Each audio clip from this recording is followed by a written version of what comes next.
Food Bank for the City of New York is calling for donations during the holiday season as they cope with the increasing demand for emergency food supplies. 1 in every 5 children in our city are food insecure. That means a lack of access to enough food to live a healthy life. It's really quite staggering when you consider the amount of food that actually goes to waste. A quarter of all groceries purchased by American families ends up in the garbage. Here at Metro Focus, we're committed to covering the human impact of our changing climate through our Peril and Promise initiative, and this matter of food demand and supply is absolutely integral.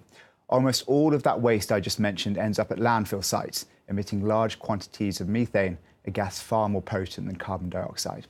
The Nature Conservancy and one of New York's most prominent chefs have partnered to tackle this issue of food and sustainability. Dan Barber is the executive chef at the Blue Hill restaurant here in New York. He served on President Obama's Council on Physical Fitness, Sports and Nutrition. And Michael Doan is the Nature Conservancy's Director of Agriculture and Food Systems. I'm delighted to welcome both Dan and Michael to the programme. Michael, let me begin with you. So when we consider this issue of food sustainability, is crisis an apt term to describe what we're facing?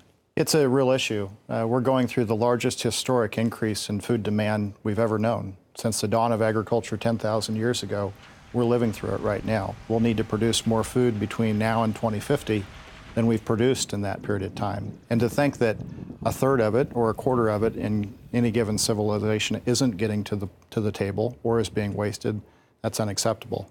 So it's a real concern and we need solutions. Dan, for a long time, chefs were bunkered down in the kitchen. We're seeing a growing movement now of chefs coming out of these sort of kitchens and speaking up, becoming activists. You're one of the leading one of those chefs. What was it about this issue of food sustainability that really concerned you the most? What do you want consumers to know when they're going to the grocery store?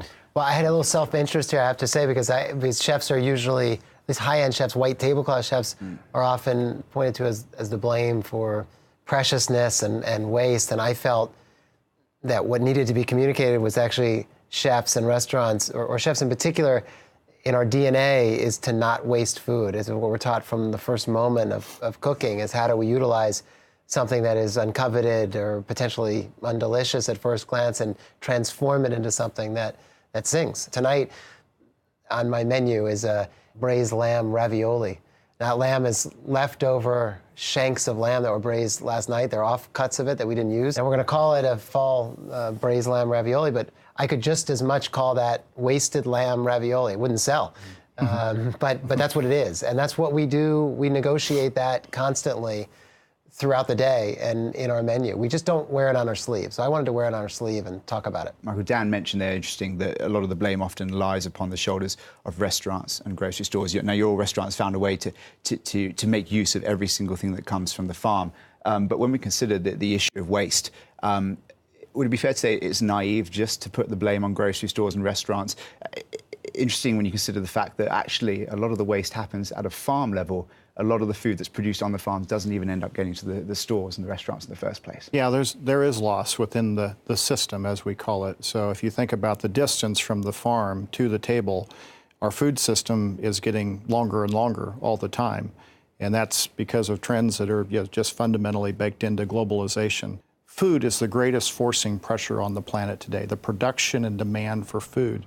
So anything that isn't produced with a good use in the end is a real pressure on that fundamental mission. The other part of the equation here that we ought to mention, and that I wanted to shine a light on, is just our everyday diets. And that's not in the calculations that we're talking about right now. Everyday diets, the Western conception of a plate of food anyway, is a 6 or 7 ounce piece of meat with a smattering of vegetables and grains. And that's an American expectation for lunch and dinner 7 days a week. And we're exporting that idea to the rest of the world. That's a kind of carrying capacity that the land can no longer afford. But it's also part and parcel with waste. I mean, when we are committing 120 million acres of corn and soybeans, destructive as it is on the landscape, and then feeding it through an animal and eating that animal, that is about the most inefficient use of resources you can imagine, probably in the history of the world. Ultimately, the most powerful way to change our habits and change the culture that we're talking about is to shine a light on the everyday architecture of our plate of food. So when you say changing the culture, a skeptic might listen in and say, well, it's all good and well if you've got the money to buy healthy and fresh ingredients. But we mentioned there a lot of people food insecure in a city like New York. So someone who wants to eat in a more sustainable manner but is living off a few dollars a day, is it possible? Can it be done? Well, what I'm talking about is taking meats, which are most of the time the most expensive part of your plate of food, and pushing those off to the side. I'm not talking about veganism and vegetarianism. I really think there's a place for protein at the table. But can we have grains be a mainstay? Can we have vegetables be a mainstay for our dinner, and use meats as a condiment and as a flavoring? That's actually much more inexpensive than what we've got going on now. And as a chef, I would argue it's much more delicious. One piece of advice for the viewers watching this, if they want to eat and purchase and consume food in a more sustainable manner, what would be your one piece of advice? I'd say cook. I mean, just cook. If you're cooking dinner, you are by definition having less impact on the landscape, because when someone else is cooking for you, they're not doing it with the thought that you are. And for you, Michael? Try something new. Be adventuresome. You know, as a consumer, try things new. Farmers need that signal. Farmers won't change unless consumers change. So if consumers change, we'll get a healthier landscape. Food for thought. Dan Balmer is the executive chef at the Blue Hill Restaurant here in New York. Michael Doan is the Nature Conservancy's Director of Agriculture and Food Systems. Thank you both for joining us. Thank you. Thank you.